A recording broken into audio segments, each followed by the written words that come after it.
रामायण की अनसुनी कथा।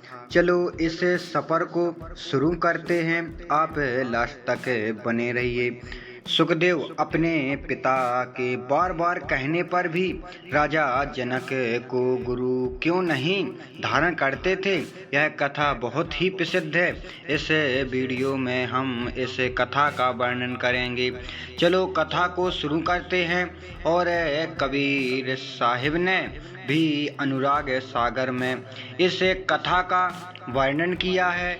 ऋषि सुखदेव के जन्म की कथा बहुत रोचक है। कहा जाता है जब भगवान शिव पार्वती जी को अमर होने की कथा सुना रहे थे तो पार्वती जी इस दौरान सो गईं। वह कथा एक तोते ने सुन ली, जो कि कथा सुनते सुनते हुंकार भरता रहा। जब शिवजी ने देखा कि पार्वती माता तो सो चुकी हैं और तोता कथा सुन रहा है, तो वह तोते को मारने के लिए दौड़ पड़े। तोता बचते हुए ऋषि व्यास के आश्रम तक पहुंचा, जहां उसे व्यास जी से मदद मांगी। क्योंकि तोता त्रिकालदर्शी हो चुका था, उसे वह पता चल गया कि अगर मैं व्यास ऋषि की पत्नी माता सिरतु की कोख में चला जाऊं तो ही मैं बच सकता हूँ। तो ऋषि व्यास ने अपनी दिव्य शक्ति से उन्हें अपनी पत्नी के गर्भ में स्थापित किया। जैसे जैसे बालक के गर्भ में बड़ा होता गया, व्यास देव ने शास्त्रों से गुप्त रहस्यों की जानकारी माता के द्वारा प्रदान करना आरंभ कर दिया। बालक ने जब जन्म लिया तो नाम रखा गया सुखदेव। जय हो। पिता के द्वारा दी गई दिव्य शिक्षाओं के कारण वह बालक अद्भुत बना। कहते हैं कि ऋषि सुखदेव माता की कोख में 12 साल रहे।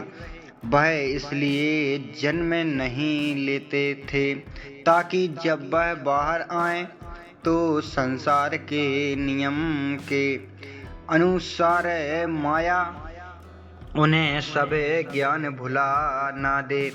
12 वर्ष की छोटी सी उम्र में ही वह सभी शास्त्रों के श्लोक का ज्ञाता भी बन गए। कबीर जी ने अनुराग सागर में यह वर्णन किया है। कबीर साहिब जी कहते हैं कि हे धर्मदास, सुखदेव मुनि माता के गर्भ में ही हरि नाम जपा करके गर्भ योगेश्वर कहलाए। उनके समान दूसरा श्रेष्ठ वैराग्य बन नहीं हुआ। सुखदेव जी अपने तप शक्ति योग के बल से वैकुंठ पहुँच गए। सुखदेव जी पहुँच तो गए, परंतु गुरु के बिना वहाँ ठहर नहीं सके।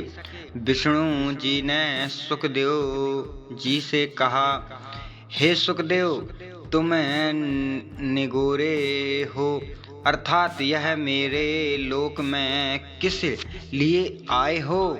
तुम्हें अपने तप का अहंकार है। बिना गुरु का व्यक्ति मुझे कतई अच्छा नहीं लगता। नुगरा आदमी पुनः 84 लाख योनियों में जन्म लेता है और मरता है, अर्थात भव सागर में भटकता है। तुम मेरे लोक से लौट जाओ और संसार में जाकर कोई विधवा संपन्न गुरु बनाओ और उसकी सेवा बंदगी व आज्ञा का पालन करके मुक्तः होइए। तब आप मेरे लोक वैकुंठ लोक में स्थान प्राप्त कर सकते हो। जब सुखदेव जी गुरु की खोज में चले तो पिता ने उन्हें राय दी कि वह राजा जनक के पास जाए, जो कि उसी राजा के राजा थे।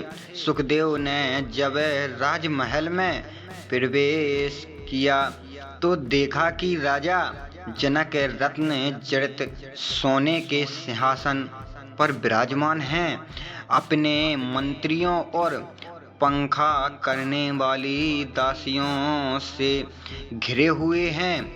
यह दृश्य सुखदेव को अच्छा नहीं लगा। कुंडित हो पीछे मुड़कर तेज कदमों से वह राजमहल से बाहर जाने लगे। मन ही मन बड़बड़ाने लगे, मुझे पिताजी ने भौतिक चीज़ों से आकर्षित और भोग विलास में लिप्त एक व्यक्ति के पास भेजा है। सुखदेव ने विचार किया कि ऐसा दुनियावी मनुष्य कैसे मेरा शिक्षक बन सकता है। राजा जनक राजा होते हुए भी साधु थे। वे इस दुनिया में रहते हुए भी दुनियावी बातों से परे थे।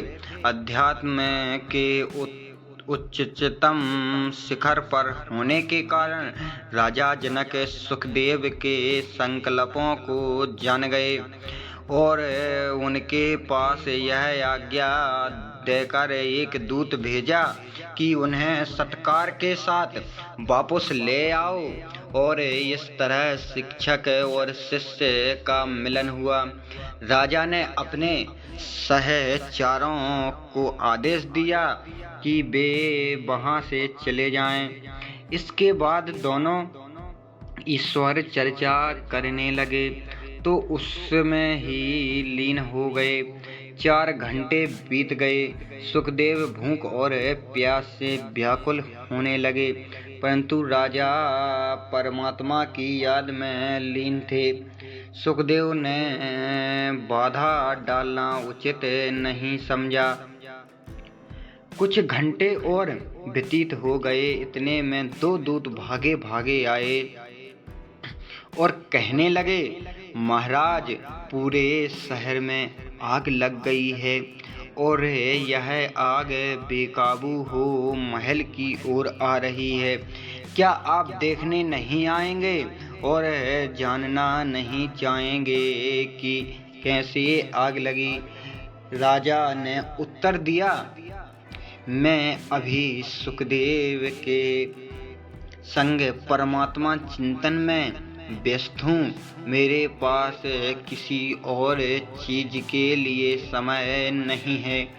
1 घंटे के उपरांत वे ही दूत पुनः भागे भागे राजा जनक के पास आए, उन्हें घेर लिया और कहने लगे, महाराज, कृपया भागिए, महल में आग लग चुकी है और यहाँ दरबार की ओर बढ़ रही है। राजा जनक ने उत्तर दिया, चिंता मत करो, मुझे परेशान ना करो। मैं अपने मित्र के साथ ज्ञान अमृत ग्रहण कर रहा हूँ। सुखदेव राजा की इस प्रकार की वृत्ति को देख अचंभे में पड़ गए, परंतु उस आश्चर्य से वे अप्रभावित रहना चाहते थे। थोड़ी ही देर बाद आग में झुलसते हुए 2 दूत आए और राजा जनक के सामने चिल्लाने लगे, महाराज, महाराज, यहाँ आग आपके सिंहासन की ओर बढ़ रही है, भागिए, नहीं तो आप दोनों ही जल जाएंगे। राजा ने उत्तर दिया, आप दोनों स्वयं को बचाइए। मुझे परमात्मा की बाहों में सुरक्षा, शांति और आनंद मिल रहा है। मुझे इस विनाशकारी लौ से डर नहीं लगता।